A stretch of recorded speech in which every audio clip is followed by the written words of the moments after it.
Kembali di Sapa Indonesia Pagi, saya Paskali Siswari. Saudara, Pilkada serentak akan digelar di tahun 2024. Anggaran yang dibutuhkan untuk gelaran ini mencapai 41,36 triliun rupiah.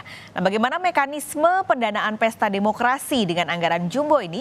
Pagi ini Sapa Indonesia Pagi sudah bersama Direktur Jenderal Bina Keuangan Daerah Kemendagri, Fatoni. Pak Fatoni, selamat pagi, Pak. Selamat pagi, Mbak Paskali. Oke, ini karena kita mau tahun depan perayaan pesta demokrasinya, pertanyaannya adalah soal regulasi. Acuannya seperti apa, Pak, yang menjadi acuan daerahnya? Iya, jadi memang untuk pelaksanaan pilkada itu sepenuhnya dianggarkan oleh daerah. Berarti oleh pemerintah provinsi dan kabupaten kota. Karena ini adalah pemilihan kepala daerah atau pemimpin daerah. Nah, regulasi yang digunakan selain Undang-Undang Nomor 10 Tahun 2016, itu juga ada Peraturan Menteri Dalam Negeri yang mengatur khusus tentang itu, yaitu Peraturan Menteri Dalam Negeri Nomor 54 Tahun 2019 dan kemudian diperbaharui dengan Permendagri 41 Tahun 2020. Jadi dari sisi pendanaan diatur di situ. Bagaimana mekanismenya, terus bagaimana jumlahnya, jumlah prosentasenya, kemudian untuk apa saja. Sementara regulasi yang lain juga tentu juga ikut mengatur itu, seperti undang-undang tentang pemerintah daerah yang mewajibkan bahwa pelaksanaan pilkada itu wajib dianggarkan oleh daerah, dan juga peraturan perundang-undangan terkait, termasuk juga peraturan Menteri Dalam Negeri tentang pedoman penyusunan APBD. Di situ diatur bagaimana daerah harus menganggarkan dana pilkada ini baik di provinsi maupun di kabupaten kota. Oke, jadi ada undang-undang yang mengatur, termasuk di dalamnya adalah peraturan Mendagri. Iya. Tadi kita bicara soal mekanisme dan dana. Nah, ini kan pilkada serentak, jumlah daerah yang ikut juga bertambah di 2024 karena semua daerah ikut serta. Nah, nanti mekanisme pendanaan pilkada serentaknya ini bagaimana, Pak Fatoni? Iya, jadi mekanisme penganggarannya dari daerah, tetapi nanti diserahkan kepada penyelenggara, yaitu KPU, kemudian Bawaslu, dan tentu pendukung-pendukung lain, termasuk juga aparat keamanan. Penganggarannya dengan cara hibah, jadi diberikan hibah dari pemerintah daerah, kemudian anggaran itu ada di Kesbangpol, mekanismenya dari KPU, dari Bawaslu itu menyampaikan proposal, kemudian setelah proposal disampaikan dibahas bersama-sama dengan pemerintah daerah, disepakati besarannya. Setelah besarannya disepakati, baru dianggarkan di 2 tahun, yaitu di 2 tahun itu di 2023 dan di 2024. Tahun 2023 harus dianggarkan sebesar 40%. Tahun 2024-nya 60%, 2023 40, 2024-nya 60. Kenapa mesti seperti itu? Karena untuk berbagi beban, agar beban di tahun depan itu tidak terlalu banyak. Jadi 40% dulu di 2023 diberikan hibah kepada penyelenggara, kemudian tahun depan itu 60%. Nah, seperti itu mekanismenya. Oke, yang artinya berarti di tahun ini sudah mulai berjalan ya, Pak? Tadi penyerahan proposal dari KPU Bawaslu ke pemerintah daerah untuk menggodok bersama-sama, saat ini sudah dimulai? Betul. Jadi tahun ini sudah dimulai, bahkan sudah banyak daerah yang sudah menganggarkan. Sudah menganggarkan, dan yang akan paling banyak nanti di APBD perubahan. Jadi saat ini pemerintah daerah baik provinsi maupun kabupaten kota sedang melakukan perubahan APBD. Bagi daerah-daerah yang belum menganggarkan, nanti akan dianggarkan di APBD perubahan. Kemudian setelah APBD perubahan itu selesai, akan dihibahkan kepada penyelenggara pilkada, penyelenggara pemilu untuk pelaksanaan pilkada, sehingga nanti digunakan untuk tahapan-tahapan yang ada di pilkada itu sendiri.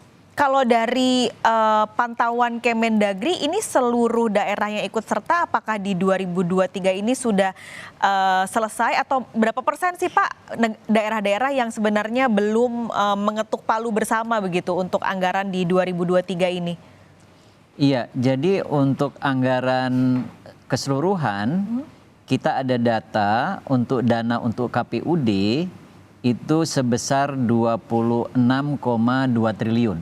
Dananya yang akan diberikan kepada KPUD untuk 2024 nanti. Untuk provinsi itu sebesar 7,7 triliun, kemudian untuk kabupaten kota sebesar 18,46 triliun. Nah, dana sebesar ini nanti akan diberikan oleh pemerintah daerah sebanyak 545 daerah. Jadi total estimasi kebutuhan anggaran Pilkada 2024 yang dianggarkan oleh daerah baik provinsi maupun kabupaten kota itu sebesar 41,36 triliun. Itu besarannya. Nah, dari daerah seluruhan itu ada beberapa daerah yang sudah menganggarkan dan sudah melaporkan yang pada tahun anggaran 2023 sampai dengan hari ini itu ada sebesar 240 Pemda dengan melaporkan sebesar 3,966 miliar yang meliputi untuk KPU sebesar 3,054 miliar, Bawaslu 734,7 miliar, kemudian untuk TNI 63,18 miliar dan Polri 113,29 miliar. Jadi total estimasi anggaran 2024 pada 240 yang sudah melaporkan sebesar 8,796 miliar. Nah, itu besaran seluruhan. Oke, itu untuk 2023 ya Pak berarti? Iya, di 2023 dan nanti di 2024. Jadi 2023 tadi ada yang sudah melaporkan sebanyak 240, berarti masih ada yang proses. Kemudian di 2024 diperkirakan ada 240. Oke. Jadi kebutuhannya dipenuhi dalam 2 tahun. 2 tahun itu sebesar 41,36 triliun tadi. Ya, sebesaran yang tadi sudah saya sampaikan. Oke, nah dari angka 41,36 triliun Pak, jumlahnya tentu jumbo karena tadi daerah yang ikut meningkat berarti hampir 2 kali lipat ya Pak dibanding di 2020. Betul. Nah nanti itu dana sebesar 41,3 itu meliputi apa saja, akan digunakan untuk apa saja? Ya, kegiatannya itu pertama pasti untuk tahapan ya, seluruh tahapan itu. Mulai dari pendaftaran, mulai dari kampanye, mulai dari alat peraga, dan seluruh proses yang ada sih, termasuk juga sosialisasi tentunya. Termasuk di dalamnya adalah untuk pengamanan. Digunakannya untuk seluruh proses itu nanti. Oke, jadi pendaftaran sampai sosialisasi? Iya. Oke. Sampai sosialisasi sampai akhir, sampai penghitungan suara, sampai terakhir. Sampai kemudian selesai proses itu semua. Jadi digunakan untuk keseluruhan proses itu. Oke, ini nanti berarti sistemnya Pak tadi bentuknya 100% akan hibah ya? Iya, semuanya dalam bentuk hibah. Nah, keuntungan kita dengan pilkada serentak ini, kan seluruh daerah berarti akan menyelenggarakan pilkada, baik provinsi maupun kabupaten kota. Sehingga ada efisiensi. Daerah tidak perlu menganggarkan sendiri-sendiri. Kalau dulu kan ada kabupaten sendiri, pilkada sendiri. Kemudian provinsi nanti di lain waktu ada sendiri. Hari ini dengan adanya provinsi dan kabupaten kota bersamaan, sehingga pengajuan dari KPU, Bawaslu dan pihak yang terkait ini bisa dibahas untuk cost sharing. Jadi ada pembagian gitu. Oke, sebagian ini kami anggarkan di provinsi, sebagian lagi di kabupaten kota ya. Yang di kabupaten kota tidak usah di provinsi ya gitu. Ini keuntungan dengan adanya pilkada serentak ini. Oke, tapi tadi sistem cost sharing itu, jadi nanti mekanismenya seperti apa Pak? Ini kan karena baru ya Pak ya, di tahun 2024 baru terjadi pertama kali. Boleh cerita sedikit Pak Fatoni, nanti tuh cost sharingnya itu seperti apa sampai bisa melakukan efisiensi yang cukup besar tadi? Iya, jadi provinsi akan membahas itu dengan kabupaten kota, membicarakan bersama, kemudian disepakati bagaimana cost sharingnya, sehingga beban bisa berbagi. Ya, jadi kabupaten kota dan provinsi akan bicara, yang mengkoordinasikan nanti dari provinsi. Oke. Ya. Berarti tapi nanti KPU-nya tetap di KPU provinsi yang akan menentukan atau anggarannya akan dikeluarkan dan diberikan kepada mereka, atau KPU-nya nanti akan tetap terpisah-pisah Pak? Dari KPU kabupaten, KPU kota itu dipisah-pisah atau tetap di KPU pusat di provinsi tersebut? Jadi karena tahapan ini di masing-masing ada, di kabupaten kota ada, di provinsi ada, maka anggaran itu akan diserahkan kepada KPU masing-masing. Oke. Jadi untuk pilkada provinsi, seperti itu sebenarnya bahasanya. Untuk pilkada provinsi dibiayai oleh provinsi, untuk pilkada kabupaten kota dibiayai oleh kabupaten kota.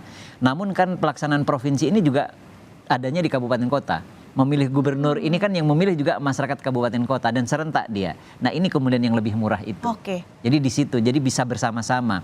Misalnya untuk tenaga gitu kan, tenaga ya terkait dengan pelaksanaan.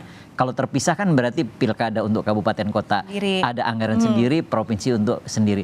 Dengan adanya digabung berarti membayarnya hanya satu, misalnya gitu. Dan proses-proses yang lain banyak hemat dari situ. Oke, itu yang membuat jadi anggarannya bisa ditekan. Bisa ditekan, bisa lebih murah dibandingkan sendiri-sendiri. Dan tentu yang penting Pak, selain efisiensi, transparansi, juga tentu masyarakat berharap di pemilu kali ini bisa benar-benar dananya digunakan seefisien dan seefektif mungkin untuk pemilu pilkada serentak ya Pak, pertama Pilkada kali serentak. di Indonesia tahun 2024. Pak Fatoni, terima kasih banyak sudah berbagi pagi ini di Sapa Indonesia Pagi. Semoga acaranya juga tentunya lancar Pak sampai nanti di Februari 2024 pilkada kali ini. Ini kita sama-sama dukung, Betul. kita sama-sama dorong agar lancar, sukses dan aman. Pesta demokrasi kita bersama yang juga Ya, akan ya. menyelenggarakan. Terima kasih Pak Fatoni sudah bergabung di Sapa Indonesia Pagi. Dan saudara, Sapa Indonesia Pagi masih punya informasi menarik lainnya, jangan kemana-mana.